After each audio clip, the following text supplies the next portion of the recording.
During a family dinner at my parents' place, my 22-year-old daughter leaned closer and murmured, "We have to leave immediately." Her face looked pale and worried. I asked her what was wrong. She responded, "You didn't check underneath the table." So I took a look.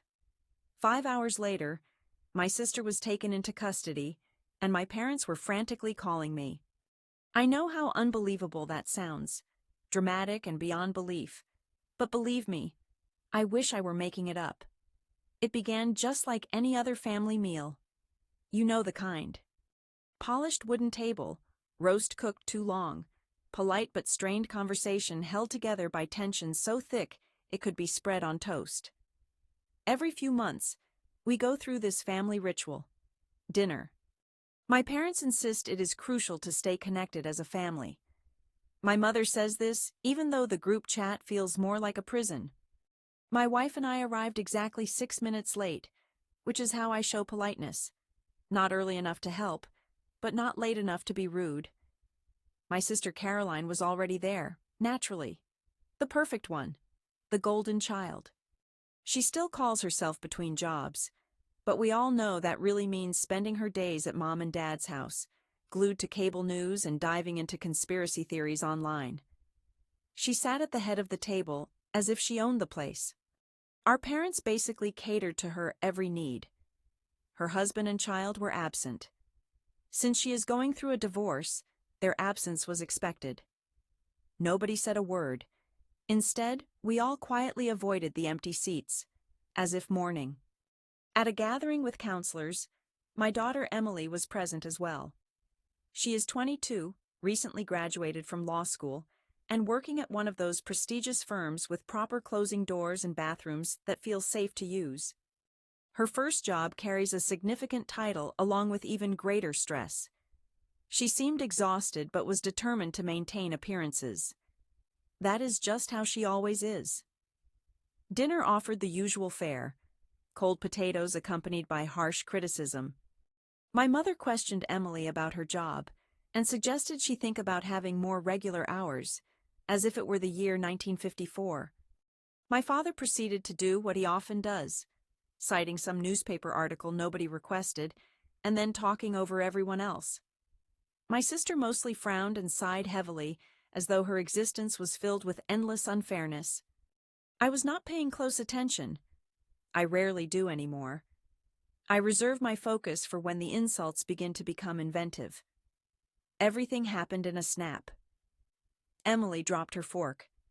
It made a sharp noise against the tile floor, and she immediately bent down beneath the table to pick it up. That was it. A simple awkward moment, a quick reach and grab. Yet when she stood back up, she had changed completely. Her face turned an eerie white. Not a pale hue, but a bloodless, ghostly, panic-stricken whiteness. Her hands quivered just enough for me to notice, and she did not lift her fork again. Instead, she searched for my hand, just like she used to do when she was 4 and had a nightmare. She leaned close and whispered quietly but firmly, "We need to leave now." At that instant, my heart did that strange sinking feeling it gets when something is terribly wrong and the body knows it before the mind does. Before your mind fully processes what is happening, I gazed at her. Her eyes looked glazed over, not shedding tears, but nearly so. "What happened?" I asked quietly. She did not respond immediately. She simply blinked firmly, then glanced at me as if I should already be aware. Then she spoke in a flat and cold tone, laced with sarcasm so dry it seemed to crack. "You did not look underneath the table." Initially, I assumed she was being figurative, some kind of metaphor for me to interpret. You did not look beneath the table. The truth always lies beneath the surface.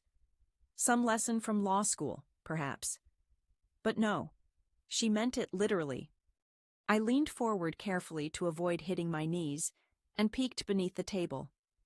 There, barely hidden beneath one of the legs, was a small folded piece of paper. I took it out. Emily grabbed it from my hands the moment it was free from the shadows. Her hands trembled even more now. She unfolded it, studied it for maybe 1.5 seconds, then clenched her jaw so tightly I could hear a faint snap. "We are leaving," she said. I nodded. My wife did not argue. She despises being there even more than I do. We fabricated some excuse. Headache, early morning, something vague but urgent sounding. My parents raised their eyebrows but did not ask further. Caroline did not even lift her gaze. We were gone within 5 minutes. In the car, I finally asked, "What was it?" Emily did not reply right away. She stared out the window as if waiting for the glass to shatter.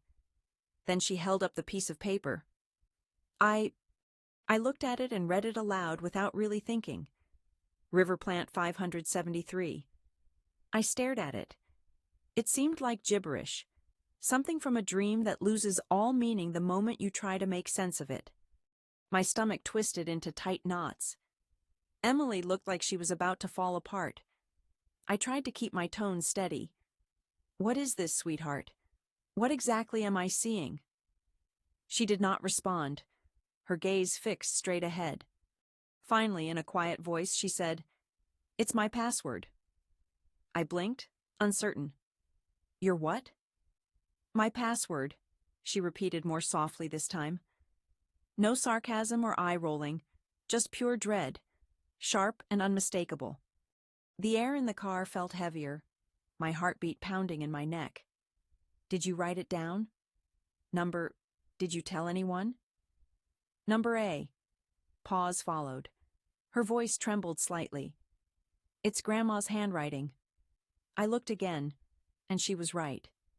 It was my mother's handwriting. I would recognize that messy, confident scrawl anywhere, the same one she used for birthday cards and grocery lists. And now, somehow, it was apparently my daughter's password. I said nothing. Neither did my wife. Emily went on. "I never write it down. I just remember it. They must have been watching me type it. Or maybe they had a camera. I don't know." My chest tightened. My mind scrambled to find any other explanation, anything that did not lead to the terrifying place I instinctively knew this was headed. "Why would they do that?" I asked, my voice thinner than I intended. "I don't know," she snapped, her voice breaking. Then softer, calmer, but colder, she said, "But I am going to find out." Discovering the truth, Caroline returned home and headed directly to her work laptop, not her personal device. She opened it quickly and logged in. I lingered in the hallway, trying to stay silent and not draw attention. She navigated rapidly, her focus sharp, emotions tangled with anger and fear. Then she clicked something that made her freeze. I did not press her about what she had seen. Instead, she just stared at the screen, motionless, for a long time.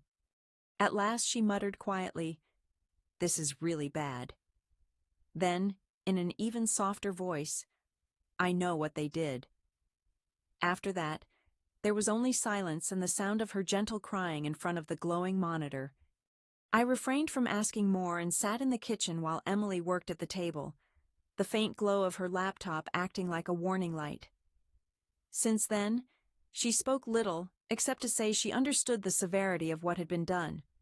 I remained there, watching her silently, pondering everything deeply, feeling as though the ground beneath us shifted dangerously, as if a dark presence had emerged from the shadows and now presided over our family. The only conclusion I could reach was this situation did not begin with Emily's password, but with me.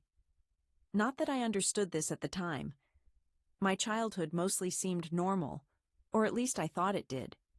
For the first 3 years, I was an only child receiving all the attention. Photo albums, matching Christmas pajamas, and constant care. My mother called me a serious baby, and I believed her. My father often said I asked too many questions, and that was true as well. Then my sister Caroline was born. She was a loud child, one of those red-faced babies always demanding attention. Everyone was called to clap for the kind of babies who are carried into every room as if they were performing a show. At first I did not mind because she was just a baby. Babies require a lot of care and attention. That is simply how it goes. However, the behavior did not stop. I remember when she was 2 years old and I was 5. She yanked my hair so forcefully that a clump came out. I screamed, and my mother told me, "She does not understand what she is doing. She is just a toddler." When she turned 4, she destroyed my Etch-a-Sketch. I cried, but my father said, "It is just a toy." When I reached 8, she hit me in the face with a plastic truck and split my lip. I still recall the strange mix of blood and Play-Doh scents. My father explained, "Girls sometimes do not know how to channel their energy properly." They asked me what I had done to provoke her. So, I did not retaliate. Good children remain calm and set a good example, right? But there was one time when I lost control. She was chasing me around the living room, holding a wooden spoon, and struck the back of my arm hard enough to leave a welt. I turned and instinctively slapped her shoulder. It was a reflex, not anger. For that, they punished me for 2 weeks. "You are older," my mother said. "You should behave better." Caroline got pizza that evening. I was sent to my room. That moment marked the first crack in the story.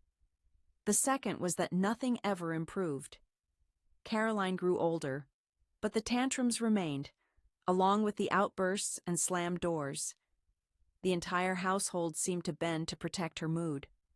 She shouted at teachers, destroyed belongings, and started fights. My parents said the children were too unruly. The teachers failed to understand the girls. The school seemed to be against her. She needed space. She needed patience. She expected everyone to revolve around her, and I did not. I completed my homework. I tidied the table. I kept my voice low. I stayed out of sight. Over time, I stopped hoping for any recognition. I ceased trying to be noticed. They never hit me. They fed me, drove me to school, took photographs of me on the first day of 3rd grade. Yet the focus was always on her. Even after all that, I did not see what was coming. Caroline married in her 20s to Mark. He was intelligent, quiet, cautious, the sort of man who watches carefully and speaks only when necessary. I liked him. They had a son with big eyes and a shy smile. Emily used to babysit him during high school. She read him stories and let him win at Uno. For a while, everything seemed fine. Then one day, Mark vanished. No outburst, no voicemail, no note left on the kitchen table. He took the boy in the middle of the night and never returned. It took a few days for the truth to emerge. Divorce, custody disputes, legal filings, restraining orders. He claimed she had hit him, said it had been going on for a long time, claimed he was afraid. Now, this is where I am expected to say I was shocked, that I could not believe it, but I could. I did not want to, but I could. Mark never seemed like the type to fabricate stories. And, Caroline, I knew her before the excuses began, before the charm, before anyone ever said, "She is just under a lot of stress." The warning signs were always present, but we simply did not bring them up. Not within this family. My parents immediately blamed him, labeled him controlling, claimed he was manipulating their daughter, turning the legal system against her. My sister stayed with them for some time, sleeping in her old bedroom. Mom prepared tea for her. Dad sat on the porch, talking about men nowadays and how they fail to appreciate a good woman. I did not completely stop seeing them. We still went to family dinners every other Saturday. However, I avoided lingering any longer than necessary. Emily, though, she continued visiting because they treated her kindly. Extra kindly. I thought maybe they were trying, making up for all they had never done for me. They arranged a small office for her upstairs, told her she could work there whenever she wanted. She follows a hybrid schedule. Some days she works at the office, others from home. "We just want to see you more," they said. "You are always working. Why not work here? We will feed you. We will look after you. And indeed they did. Lunches, coffee, groceries, thoughtful gestures. They made her feel valued. They made her feel important. And now, sitting opposite her, watching her type underneath the soft light of the laptop screen, I cannot stop thinking about that little room, those sandwiches, that proud, "We are so proud of you." Now that she had found that password, the work password apparently, written in my mother's handwriting, I couldn't stop going over it in my mind. Every smile, every subtle invitation to come closer, every time they said they just wanted to see me because something was happening and we failed to notice it. Not her, not me. They needed her nearby, kept drawing her back, made it feel like a safe place. But for what? That was the part I still did not understand. She hadn't explained exactly what they had done, only that it was awful. Knowing this family as well as I did, I believed her because I knew what it was like when the trap had already been set before you even stepped inside. Emily sat at the kitchen table as if she hadn't moved in hours. Her laptop was open in front of her, the screen casting sharp, uneven light on her face, like someone standing too close to a fire. She didn't allow us near it. That was expected. Her work involves confidential case files, abuse, custody, things people only whisper about in courthouse corridors. She is cautious, always has been. Tonight she seemed as though she was handling something radioactive with bare hands. I stood by the counter, rinsing a mug that didn't need rinsing, my heart already halfway out the door. Then she said, "They downloaded Mark's file." My wife looked up from her chair. "Mark who?" she asked, though we both already knew. "Mark Fletcher, Caroline's husband." Her voice did not falter. Someone had opened his case file using my login and downloaded everything. I felt the blood drain from my hands. When? Yesterday, while I was having lunch with Grandma and Grandpa. I did not ask if she was certain. I just waited. I double-checked the logs multiple times. Timestamps, file identification, my user account, everything. She did not turn off the screen because it was unnecessary. I did not realize he was a client, she explained. I was not assigned to his case. I had never come across his name until this evening. If I had known, I would have reported it immediately. I moved closer and sat opposite her. Not to comfort, but to silently show my support. They were aware, she said. They knew he was a client. That was the reason they kept inviting me. That was why working there felt so effortless. I reached to hold her hand, but she withdrew it to her lap like she required both hands to carry the weight of what she was experiencing. "Emily," I said gently, "you did nothing wrong." She slowly shook her head. "It makes no difference. It appears as though I accessed my login, my laptop, and now it is connected to a sealed legal investigation I had no right to be involved in." She closed the laptop carefully, as if it might break. "If someone sees this, I'm finished." I did not try to solve the problem. I just stayed beside her, silent but present. Then the phone rang. It was my mother. Her voice was a mixture of panic and performance. "Caroline has been arrested." Just like that. No notice, just thrown into my ear abruptly. "What happened?" I asked. "Mark called the police. She only wanted to see her son, but he distorted the facts. She visited his home." "Yes, but it was innocent. She brought gifts. She simply wished to talk." "How did she find out his address?"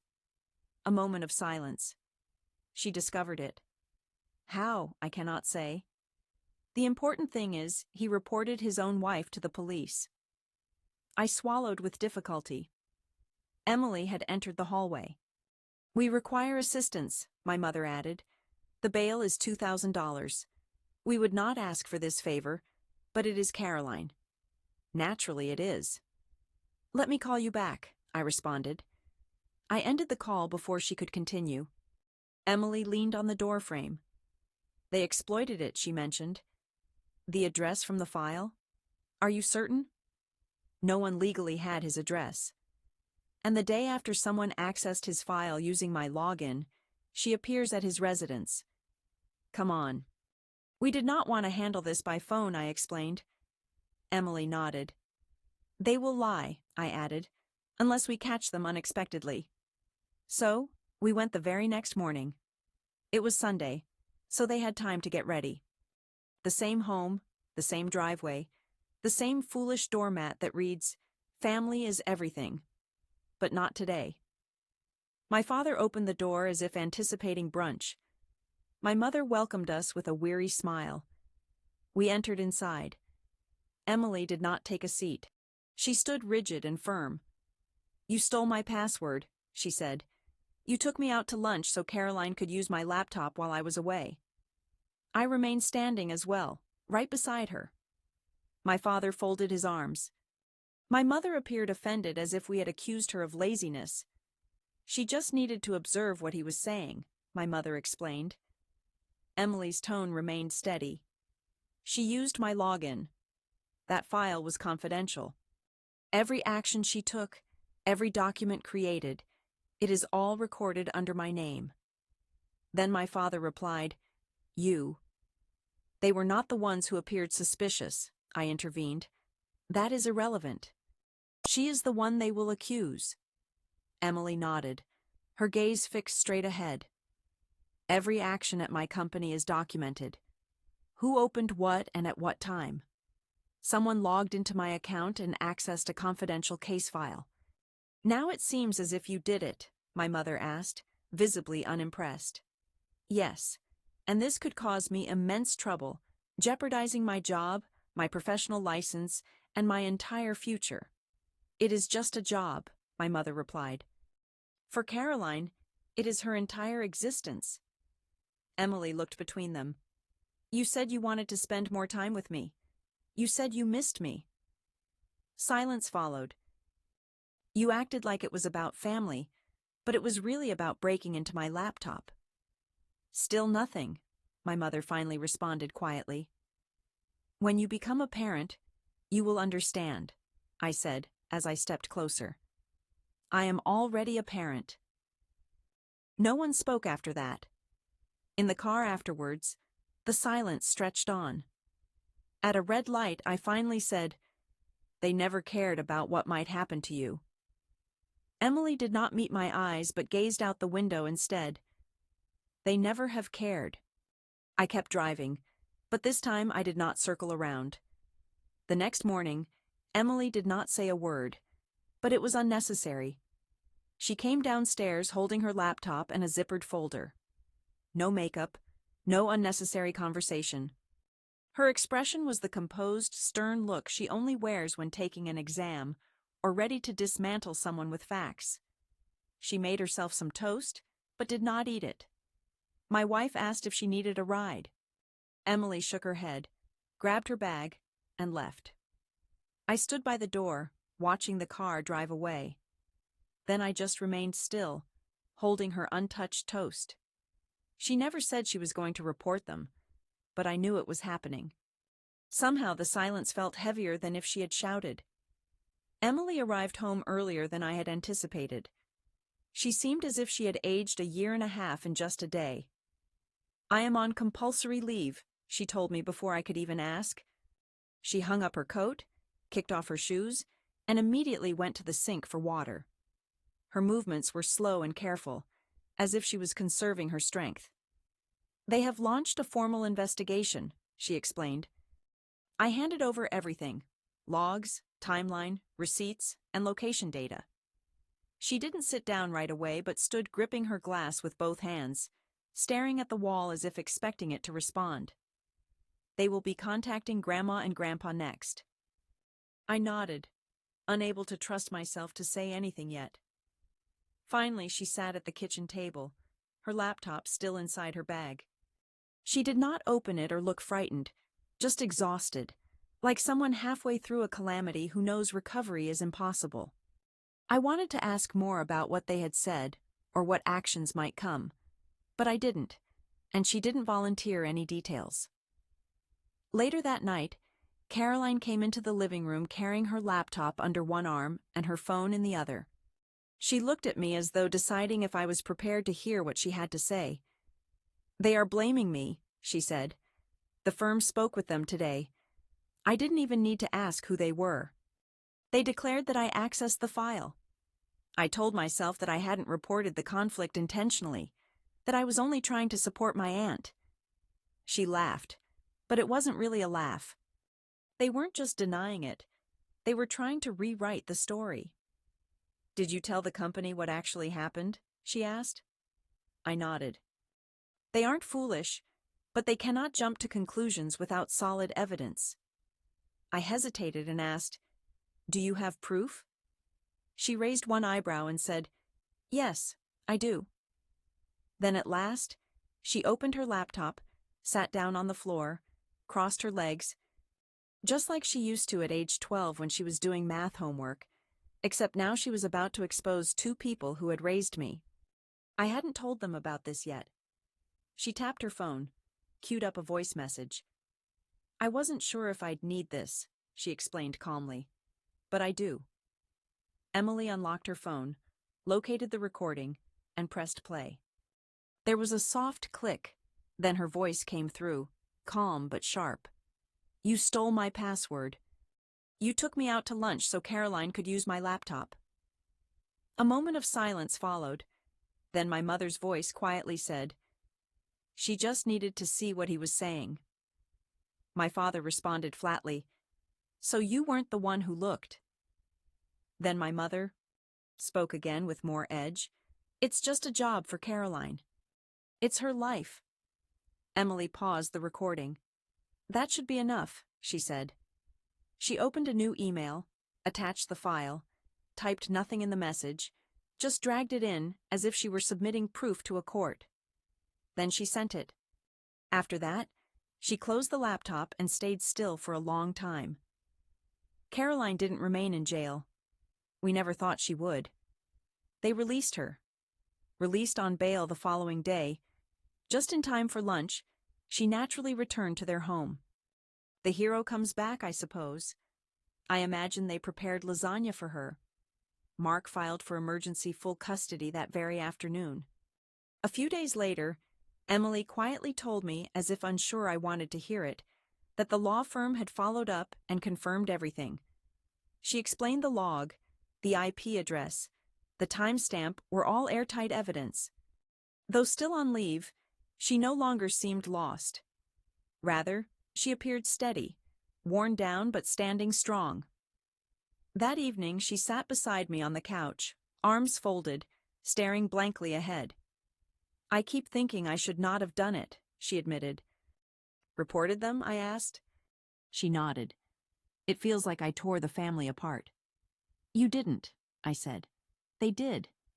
"They're old," she said. "They did not understand."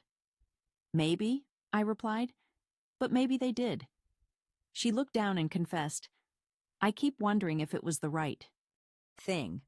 "It was," I reassured her. "I should have done it for you a long time ago." For the first time in years, I felt I had truly done something right. The fallout was swift. Caroline lost everything in court. Mark was awarded full custody, along with a permanent no-contact order. She was not even granted supervised visitation. The judge marked her file as high risk, restricted, with zero tolerance. If she even sent a postcard, it would be a violation. She is still staying at my parents' house, sleeping late, blaming the system, bitter, loud, and without direction. They took her back. The grandparents did not come out any better. Mark's attorneys filed a restraining order against them as well. It was civil but indefinite. No visits, no custody, no birthday greetings, absolutely nothing. Their involvement in the conflict was officially recorded in court documents. They were designated as antagonistic third parties. If they ever attempted to petition the court for access again, their efforts would be dismissed before the paperwork even finished printing. People discovered the truth not through rumors, but through quiet clarity. A cousin who suddenly stopped attending Sunday lunches, an old friend who returned the Christmas card unopened. The damage was subtle, yet unmistakable. Emily's firm reinstated her after an internal investigation. She received an official letter, a clean record, and full support. She chose not to share it outside work. She did not feel like celebrating. She simply resumed her duties and moved forward. However, there is now a gap between her and everyone who turned a blind eye. And I cannot blame her. They have not reached out to me since. I blocked their numbers after the court hearing. I sent a brief message before doing so. Do not contact Emily again. You have lost that right. Then I removed it, scentless. They did not deserve even that minimal acknowledgement. I stood in the kitchen and watched Emily work on her laptop from across the room, in the very spot where this all began. The same person, but now I saw her with complete clarity. Perhaps that was what finally shifted. I did not feel sadness. I did not feel guilt. I felt finished. They got what they wanted. They got her. But they will never get to own her. No longer. Occasionally I find myself questioning whether our decision was correct, or if we pushed too hard or perhaps not hard enough. If you have any reflections, please share them in the comments.